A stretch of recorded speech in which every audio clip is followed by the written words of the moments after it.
एक चुड़ैल रात को घूम रही होती है। घूमते घूमते वो एक गुफा में पहुंचती है। उस गुफा में एक चिराग होता है। चुड़ैल उस चिराग को उठाती है और उस पर अपनी हथेली घिसती है। अचानक उस चिराग में से धुआं निकलने लगता है और धुएं के खत्म होते ही एक जिन चुड़ैल के सामने आकर खड़ा हो जाता है और चुड़ैल कहती है, कौन हो तुम? इस चिराग के अंदर क्या कर रहे थे? चुड़ैल की बात पर जिन जवाब देता है, मैं इस चिराग का जिन हूँ। मैं इस चिराग में ही रहता हूँ। जब कोई इस चिराग पर अपना हाथ घिसता है, मैं चिराग के बाहर आ जाता हूँ और हाथ घिसने वाला मेरा आका बन जाता है। वो जो भी हुक्म देता है मुझे मानना पड़ता है। मतलब अब तुम मेरे गुलाम बन गए हो? हाँ, जब तक ये चिराग आपके पास है मैं आपका गुलाम बना रहूंगा। अब आएगा मजा। मैंने कभी सोचा भी नहीं था कि कोई ऐसा मेरा गुलाम बनेगा। तो मैं क्या कर सकता हूँ आपके लिए? मैं चाहती हूँ कि इस दुनिया पर हम चुड़ैल राज करें। तो मुझे ऐसी शक्ति दो जिससे मैं जिस भी औरत को हाथ लगाऊं वो चुड़ैल बन जाए और उसके घर के सभी मर्द मेरे गुलाम बन जाए। जो हुक्म मेरे आका। चुड़ैल को शक्ति मिल जाती है। शक्ति मिलने के बाद चुड़ैल एक गांव में जाती है।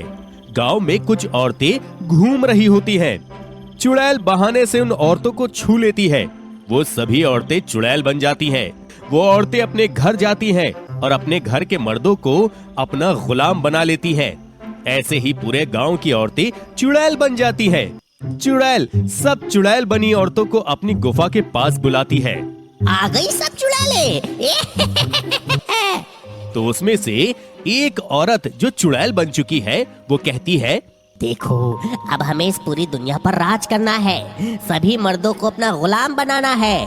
आज तक ये मर्द हमें अपने पाँव की जूती समझते थे, लेकिन आज से ऐसा नहीं होगा। इस गांव की सभी औरतें चुड़ैल बन गई हैं। अब मैं दूसरे गांव जाकर वहां के औरतों को भी चुड़ैल बना दूंगी और इसी तरह पूरी दुनिया की औरतें चुड़ैल बन जाएंगी। ऐसे कोई मर्द बचा तो नहीं है ना? सब गुलाम बन गए। एक और औरत जो चुड़ैल बन चुकी है वो कहती है, सिर्फ एक ही है, वो मुरली। वो किसी काम से गांव से बाहर गया है, अभी तक लौटा नहीं है। ठीक है, अभी तक आया नहीं तो क्या हुआ, अपने गांव वापस तो जरूर आएगा। फिर तुम उसे गुलाम बना देना। अब जाओ और सब गुलामों से काम करवाओ।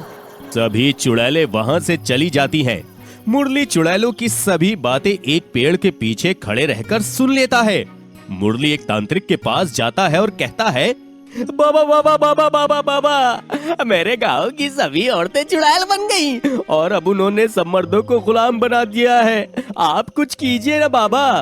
तब तांत्रिक कहते हैं, जरूर, किसी चुड़ैल ने अपनी शक्ति से ऐसा किया है, लेकिन किसी चुड़ैल के पास ऐसी शक्ति नहीं होती। जरूर उसे किसी और अमानवीय शक्ति ने मदद की होगी। तुम उस चुड़ैल का पीछा करो और उस शक्ति के बारे में पता करो। मैं तुम्हें ये ताबीज देता हूँ। ये ताबीज पहनने के बाद उस चुड़ैल की शक्तियाँ तुम पर काम नहीं करेंगी। संभल कर जाना, ठीक है? मुरली तांत्रिक से वो ताबीज लेकर पहन लेता है और उस चुड़ैल का पीछा करता है। वो देखता है चुड़ैल एक गुफा में चली गई है। वो छुपकर उस चुड़ैल का गुफा के बाहर आने का इंतजार करता है। जैसे ही चुड़ैल गुफा के बाहर आ जाती है, मुरली उस गुफा में चला जाता है। वो उस जादुई चिराग को देखता है और समझ जाता है कि जरूर चुड़ैल ने इस चिराग के जिन से ही वो शक्तियां हासिल की होगी। मुरली इस चिराग को उठाकर अपने हथेली चिराग पर घिसता है। चिराग से जिन बाहर आता है, तुमने ही उस चुड़ैल को कोई शक्ति दी है क्या? तब जिन कहता है, उसने मुझे इस चिराग से बाहर निकाला और हुक्म दे दिया और मुझे वो हुक्म मानना ही पड़ेगा ना। लेकिन तुम्हें पता है वो तुम्हारी दी हुई शक्ति का गलत इस्तेमाल कर रही है। उसने मेरे गांव के सभी औरतों को चुड़ैल बना दिया है और वो बोल रही थी कि ऐसे ही वो सभी दुनिया के औरतों को चुड़ैल बना देगी। वो मैं कुछ नहीं जानता। मुझे जो हुक्म देता है मैं वो हुक्म मानता हूँ और वो बात पूरी होने के बाद फिर से इस चिराग में चला जाता हूँ। अब आप बताइए, मैं आपके लिए क्या कर सकता हूँ? तुम अभी उस चुड़ैल को दी हुई शक्ति वापस ले लो और गांव की सभी औरतों और मर्दों को पहले जैसा बना दो और उस चुड़ैल को भी गायब कर दो। तब उसकी बात पर जिन कहता है, जो हुक्म मेरे आका। जिन के ऐसा कहते ही चुड़ैल की शक्ति चली जाती है और चुड़ैल गायब हो जाती है। गांव के सभी औरतें और मर्द ठीक हो जाते हैं। मुरली वो चिराग फिर से किसी के हाथ न लगे और उसका कोई गलत इस्तेमाल न करे, इसके लिए गहरा गड्ढा खोदकर उसमें उस चिराग को गाड़ देता है। तो बच्चों, कहानी यहीं खत्म हुई। ये कहानी थी चुड़ैल और जादुई चिराग की। चुड़ैल नौकरानी। राज और रागिनी दोनों पति पत्नी थे। दोनों ऑफिस जाते। एक दिन रागिनी राज से कहती है, सुनो राज, मेरा ऑफिस का काम बहुत बढ़ गया है। मुझसे अब घर का और ऑफिस का काम अकेले से नहीं होता। मुझे लगता है कि हमें एक नौकरानी रख लेनी चाहिए जो घर का सारा काम करे। हाँ, रख लो ना, इसमें पूछने की क्या बात है। ठीक है, तो मैं कल ही मेरी कुछ सहेलियों को बता देती हूँ कि उनके पहचान की कोई नौकरानी हो तो वो भेज दें। 2 दिनों बाद रागिनी के घर पर एक औरत आती है। वो दिखने में थोड़ी डरावनी होती है। रागिनी दरवाजा खोलकर उसे अंदर बुलाती है। जी, कौन है आप? जी, मैंने सुना था कि आपको नौकरानी की जरूरत थी, इसीलिए मैं आई हूँ। आपकी सहेली मेघा ने मुझे भेजा है। हाँ, मुझे जरूरत तो है। वो क्या है ना, मुझे मेरे ऑफिस के काम से घर में ध्यान देने का वक्त नहीं मिलता। आप घर का सारा काम कर लेती हैं? जी हाँ, मैं सब काम कर लेती हूँ और मुझे भी काम की बहुत जरूरत है। वैसे कौन कौन है आपके घर में? सिर्फ मैं और मेरे पति। ठीक है, मतलब 2 लोगों का ही काम करना है। ठीक है, तो फिर आप कल सुबह काम पर आ जाना। सुबह हम दोनों के लिए आपको टिफिन तैयार करना पड़ेगा और उसके बाद बाकी का काम। ठीक है, आ जाऊंगी, लेकिन मेरी एक विनती है आपसे। मैं इसी घर में रहूंगी तो चलेगा आपको? यहीं? आप यहाँ कैसे रह सकती हैं? आप दिन भर काम करके अपने घर चली जाना। जी, मेरा कोई घर नहीं है। मैं इस दुनिया में बिल्कुल अकेली हूँ। मैं यहीं आपके किचन में पड़ी रहूंगी रात को। आपको मेरी वजह से बिल्कुल भी तकलीफ नहीं होगी। मेरी इतनी बात मान लीजिए। रागिनी थोड़ा सोचकर हाँ कहती है। अगली सुबह चुड़ैल खाना बनाकर राज और रागिनी दोनों का टिफिन भर देती है। दोनों का चाय नाश्ता भी तैयार रखती है।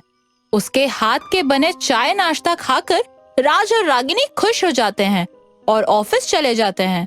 रात को रागिनी के घर पहुंचने से पहले चुड़ैल घर का काम खत्म कर लेती है और रात का खाना भी बनाकर रख देती है। रागिनी ऑफिस से आते ही उसे गर्मा गर्म चाय देती है।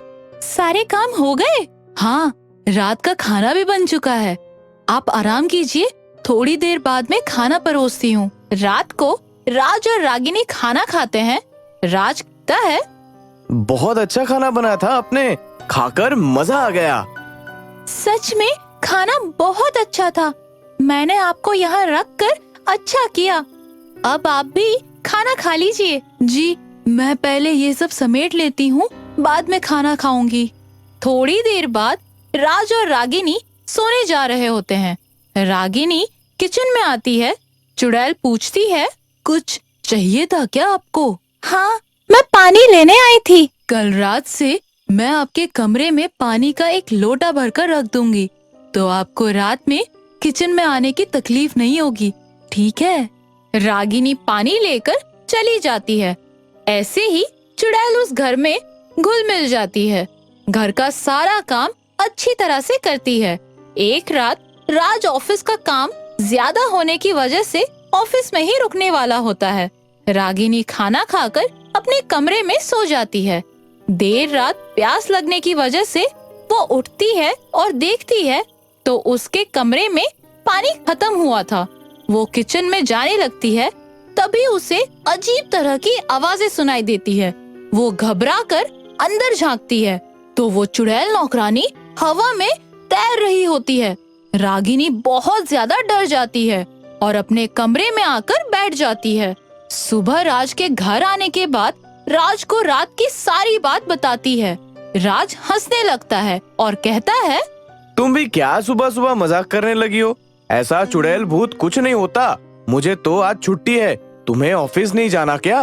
हाँ जाना है, मैं चलती हूँ, तुम अपना ख्याल रखना। रागिनी ऑफिस जाती है। अब घर में सिर्फ राज और वो चुड़ैल होते हैं। राज हॉल में बैठा होता है, तभी चुड़ैल पीछे से आकर उसे मारने लगती है। चुड़ैल को देखकर राज डर जाता है और उसे रागिनी की बात पर यकीन हो जाता है। कौन हो तुम और मुझे क्यों मार रही हो? अभी रागिनी वापस आ जाती है। उसे राज की चिंता हो रही थी। वो अपने चाबी से दरवाजा खोलती है और बाहर से ही सब सुनने लगती है। क्यों भूल गए? कुछ सालों पहले प्रियंका नाम की लड़की से तुम प्यार करते थे, शादी करने वाले थे। तुमने उसका फायदा तो उठाया, लेकिन अपने घर वालों के खिलाफ ना जाने के लिए तुमने उससे शादी करने का वादा तोड़ दिया। और जब वो शादी के लिए तुम्हारे पीछे पड़ गई तो तुमने उसे मार दिया और बाद में परदेश चले गए और अब लौटे हो तो इस रागिनी के साथ। लेकिन ये सब तुम्हें कैसे पता? मैं वही प्रियंका हूँ जिसे बरसों पहले तुमने परलोक सिधार दिया था। तब से बदला लेने के लिए मैं भटक रही थी। आज मौका मिला है, अब मैं तुम्हें नहीं छोड़ूंगी। ऐसा कहकर चुड़ैल राज को भी परलोक पहुंचा देती है और गायब हो जाती है। रागिनी अपने पति की लाश की तरफ देखती रहती है।